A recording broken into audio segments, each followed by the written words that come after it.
আসসালামু আলাইকুম। এই যে শালদা নদী যেখান থেকে ইন্ডিয়ার পানি আসে আর কি, তো এখানে গত ভিডিওতে বলছিলাম ইন্ডিয়ার পানি আইসা আমাদের খাদলা পুঠিয়ার এই যেই রাস্তা দিয়ে চলাফেরা করে সেই রাস্তার পাশটা ভেঙে গেছিল। তো এখানে 2500 বস্তা একটা টেন্ডার আসছে।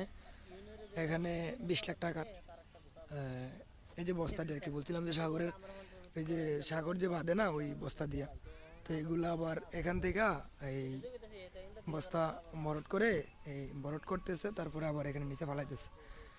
গত কয়েকদিন আগে ফালাইছে প্রায় 200 বস্তা, আরও প্রায় এখানে 1000-এর উপরে হবে বস্তা ম্যাক্সিমাম।